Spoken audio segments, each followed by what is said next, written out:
dignitaries on the dais, off the dais, guests, friends from the media, and everyone else. A very good afternoon. The topic on which I was asked to speak is e-governance in Odisha, service to the last mile, and towards a citizen-centric service today. I think I have 10 minutes. It's 1:20 now, so I should end by 1:30. And I have 12 slides, so I think I can finish them in 10 minutes. To start off, giving you a background of passport services in the country, because we have started passport services in Odisha from 1979, but I'll give you a pan-Indian outlook so that we can appreciate what we have done in our state better. So coming to the backdrop, the passport services started in India in 1955, where we had only 4 passport offices: Delhi, Chennai, Calcutta and Mumbai, and we issued only 8.51 lakh passports in 1979. In 2010, it went up to 52.51 lakhs. In 2013, we had 85 lakh passports issued in the country, and the chief passport officer who was recently in Odisha has projected that we would join the 1 crore hub in 2014. Coming to vis-a-vis the state Odisha to which we all belong, we have just 1 passport office, which was set up in 1979, and I hear from my colleagues that in 1985 they would issue 150 passports. So in 2008, when I joined, it was 48,000. 2010 it was 53,000. 2012 it was 72,163, and 2013 we have issued 78,262 passports, and we have vouched for joining the 1 lakh club in 2014. So I was just attending. Thank you. I was just attending the Foresight recently, and I heard Sri Ravi Shankar speak. He said that when somebody tells you I love you, you say really. So when somebody says he's honest, then people say really, is he? So even though we have been excelling and improving and building our road and walking the road, we are always faced with such questions that whether passport services has really gone so far as the state of Odisha is concerned. So I'd like you to have a look at the facts and figures, because I have been working here for quite some time, and I feel that passport is just not a document, it is life. And every passport has a story to tell. And when we talk about citizens, we talk about people. And people who have life, who have emotions, who have sentiments. And when we talk about a citizen-centric service, it's very important that we understand people, we understand their emotions, their sentiments. We go down to their level, or we go up to their level, or we reach out to them at par with them, and only then can any citizen-centric service be a success.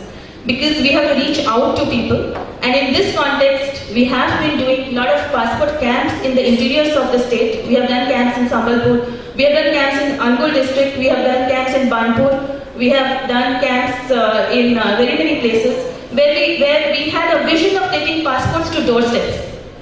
We conduct passport adalats to redress to the grievances of the people at their doorsteps. We conduct passport melas in passport office. We have had 6 passport melas in the last 1 year, and we are gearing up to have such more camps in the near future.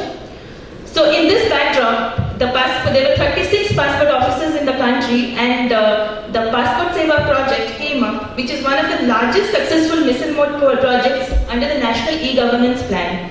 Now, what was the need? As I have already mentioned, it's a growing demand, heightening expectations of citizens, need to comply with international travel standards, because we used to have handwritten passports, and now that people are traveling abroad, there is in the information superhighway, we have a lot of people traveling abroad, so we needed an international standard. We needed a platform to launch our e-passports. There was limited reach, Even now, Odisha has just 1 passport office and 1 passport seva kendra, which is also co-located in the passport office. Then lack of amenities and infrastructure, lack of standardization of documents. One passport office had one document for one particular type of category of passport issue, other passport offices another. So we had to standardize everything. Then lack of certainty in service. You don't know whether the service is certain, and limited scalability.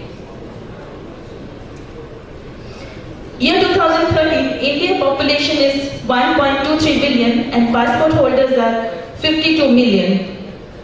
The vision is to deliver all passport-related services to the citizens in a timely, transparent, more accessible, reliable manner in a comfortable environment through streamlined processes and a committed and a trained workforce. Now I'll come to the trained workforce later in my speech. Now, what was the vision realization? I think I'll just scan through it because there's a 3-tier data center. The passport network has grown to 77 passport seva kendras in addition to 36 passport offices all over the country. 37 passport offices. Then we have a CPPF. The CPPF is a central printing pool. So suppose my passport office has a printing excess. There is a pendency. So I can escalate the pendency to the CPPF and the passports get printed from the central pool. Fully automated, re-engineered, workflow-based process. If you enter the passport office Bhubaneswar today, you find that you have to go through a workflow where you don't waste time at each counter and you exit at the exit counter after the entire form is filled, and the time a citizen spends in the passport office is roughly 40 minutes to 1 hour. Then you have a security center, you have 17 language 24/7 national call center, a highly motivated workforce because the TCS is our partner there and we work in close correlation, collaboration with the Tata Consultancy Services. There's a change management and a communication management. We have a citizen feedback and a grievance center office. Then I remember a quote of Srimati Indira Gandhi, our ex-Prime Minister, who said, if you weep for the setting sun, you cannot see the stars ahead of you. Now I feel that the star ahead of us is the state government gave us a land adjacent to the passport office building, and we are going to have an expanded passport office with better citizen-centric features, better facility for the people who walk in maybe a year's time, and that's another great feather in the cap, and it's a great achievement and a great thing to the state government to have done for the passport organization. Now the numbers speak. I think I won't go much into it. What is the transformation that is brought out? There was limited accessibility, now we have increased accessibility, variation in processes and procedures, standardized, inadequate amenities, best and world-class amenities. You have to just walk into the passport office to realize the kind of amenities we provide. There used to be long waiting time. Now the entire services is, a citizen walks in once to the passport office and he gets out within 40 minutes after seeing whether his passport is granted in front of him or it is kept on hold. Then manual error-prone processes. When we used to fill up the passport application manually, there were errors. And it led to a lot of complications in the issuance of visa earlier. But here we have a increased reliability and automated process. Impacts. So I have just categorized the impacts into social impacts, citizen service impacts, environment impacts, and national security. We give 1,800 jobs that are created in small towns. We save paper because everything is online. We save fuel because you have to travel to passport office only once. 40,000 daily footfall in the passport seva kendras across the country, and you save little bit of money because you don't have to take your own photographs, and the physical form is not required. National security, strategy control, deduplication algorithm, as Mr. Pali was saying, that people cannot walk away with more than one passport at any cost. You know, there is a national data center which looks after the security. Culture of innovation and continuous improvement. The PSK is so designed that there is a single flow design. There is a self-service kiosk. If you are not able to fill up your form in an internet cafe, you can walk into the Passport Seva Kendra and get your form filled there. You have an EQMS, that is an electronic queue management system. You have a single point enrollment.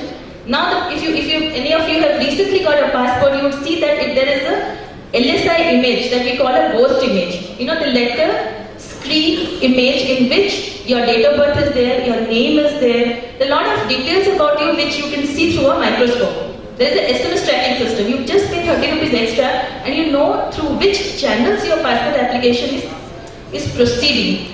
So you won't say that, passport office is holding on my application, because once it is granted, the SMS alert says your passport is granted. Once your passport is printed, the SMS alert system says your passport is printed. When the passport is dispatched, you get the speed post number.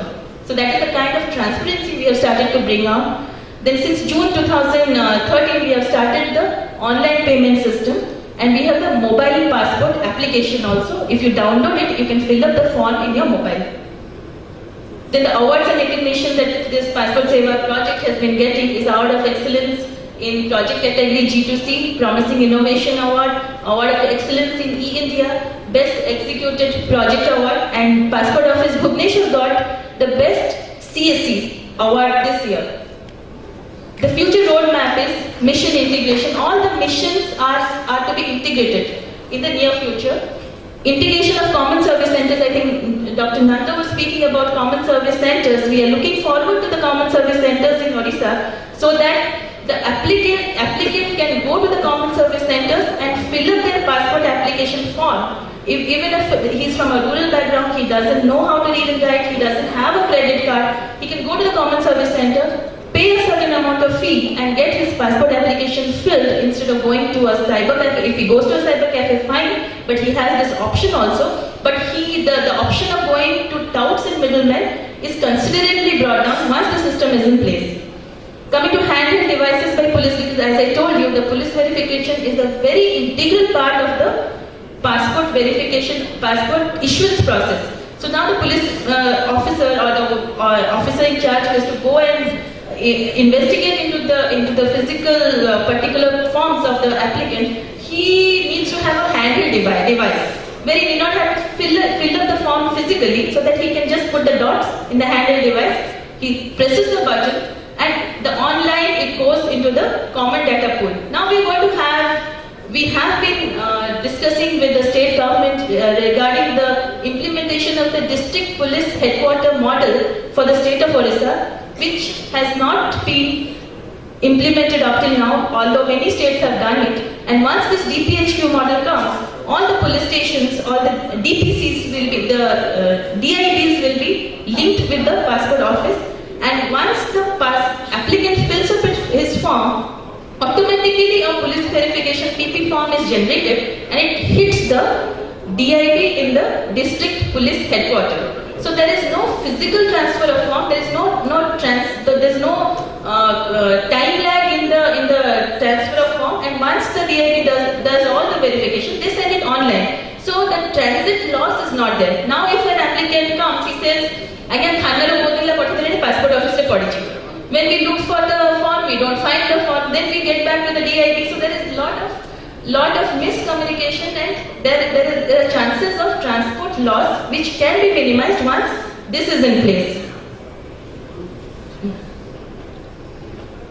Next, a snapshot of Passport Seva project in Odisha. As I told you, on 28th May 2012, we launched this project in Odisha in our own building. This is a young and dynamic workforce of the Passport Seva project. They are the TCS employees. We have 10 counters manned by TCS employees.